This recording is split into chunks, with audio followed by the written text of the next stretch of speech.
Hey guys, welcome to the Liberal Hive Mind, a channel solely focused on exposing the abundant hypocrisy of the left. Folks, the trend is clear. There is political momentum and it continues to shift rightward. This is exactly what we've been predicting here, folks. That the closer we get to election day, the more the political trend is going to help the GOP. And it's happening, friends. It's happening in almost every single matchup. In fact, this phenomenon is so clear that it's even affecting races in states you might not expect. Something completely shocking happened just the other day, as the Cook Political Report just moved the Oregon governor's race from leans Democrat to toss-up. This is another thing that we've been talking about, friends, that everything's on the table right now. It's very possible that districts or possibly even states that you might not expect would trend rightward start to do that exact thing. Am I sitting here telling you that Oregon's gonna go red? Probably not, and some would even say absolutely not. But of course the question is, if Oregon's trending rightward, then what does that mean for Pennsylvania? What does that mean for Wisconsin and other states that are traditionally more conservative than Oregon? And that, of course, friends, is going to be the topic of discussion today. Let's talk about what's going on in the polls and some of these key races as we get closer and closer to the midterm elections. We've got some stuff to get into, so let's roll the tape. Alright folks, so take a look at this massive bombshell headline. Wow, Cook Political Report moves Oregon governor race from leans Democrat to toss-up. We recently pointed out that the people in Oregon are so tired of crime in Portland that the state might elect a Republican governor. That might sound unbelievable to some, but the Cook Political Report has just moved the race for governor in Oregon from leans Democrat to toss-up. This could actually happen, and it would be a political earthquake if it did. We have this from Cook Political Report. Oregon governor moves to toss-up. Thanks to the presence of a well-funded independent candidate, private and public polling has shown that the GOP nominee, former state House Minority Leader Christine Drazan, is now neck-to-neck with Democratic former House Speaker Tina Kotek, former State Senator Betsy Johnson.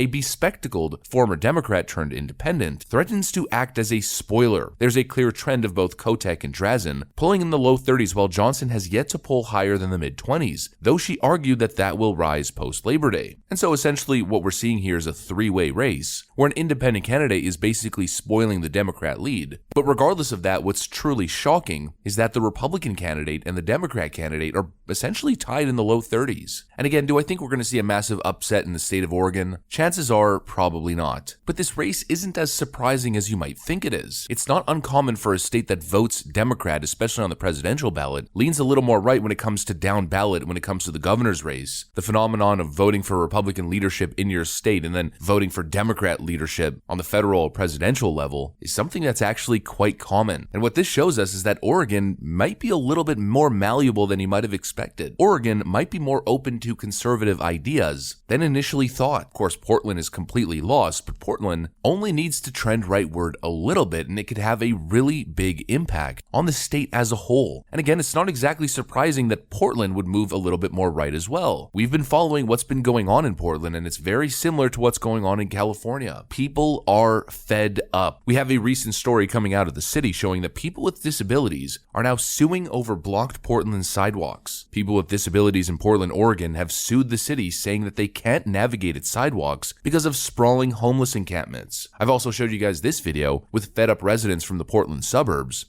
I want to cry. I just want my house back. Christina Hartnett lives on 80th and Powell, where a majority of the campers stay. My lawn is now becoming a public bathroom. She fears leaving her house just to go to work. And it is scary when you have grown men meth raging in your driveway. The last thing I feel safe doing is going out and saying, hey, can you please move so I can go to work? I mean, that's a direct quote. My lawn is now becoming a public bathroom. Is it any surprise that Oregon is trending rightward, at least down ballot? The trend is right, folks, and I'm having a really hard time accepting the leftist copium narrative, and we're seeing a trend in their favor. And of course, I'm not just saying that based on feeling, I'm saying that based on fact and based on the numbers. Here's another example. The John Fetterman versus Dr. Oz race is showing a clear trend rightward. As you guys can see right over here, the lead continues to shrink, and the most recent Trafalgar Group poll shows such a tight race now that it's essentially within the margin of error. John Fetterman now only leading by 2 percentage points. And let's really put that into perspective. If we look at the actual numbers and we compare August numbers to September, on August 18th, John Fetterman was leading at 48.6%, nearly 49% support, to Mehmet Oz's 43.5, a +5 lead. Well, now fast forward to September 15th, John Fetterman is down to 47.7 47%, a 1.8% lead over Mehmet Oz at 45.9%. This demonstrates one specific thing, folks, that the closer we get to election day, the more undecideds and independents are going to make the decision of voting for the GOP. John Fetterman seems to have a ceiling of 48%, and whenever we start to see more undecided voters starting to make their decision, and we start to see that show up in the polls, it almost totally goes to Mehmet Oz. Mehmet Oz is making massive gains, while John Fetterman is either remaining at that 48% level or even dropping below. That means on actual election day, we're likely to see something very similar, as people who are finally making up their minds, or as people who are totally undecided, and then are left with the option between Mehmet Oz and John Fetterman, they're probably going to default to the GOP because the most important issue right now is economics. And I mean, let's be real, it's either Dr. Oz or this guy. My name is John Fetterwoman.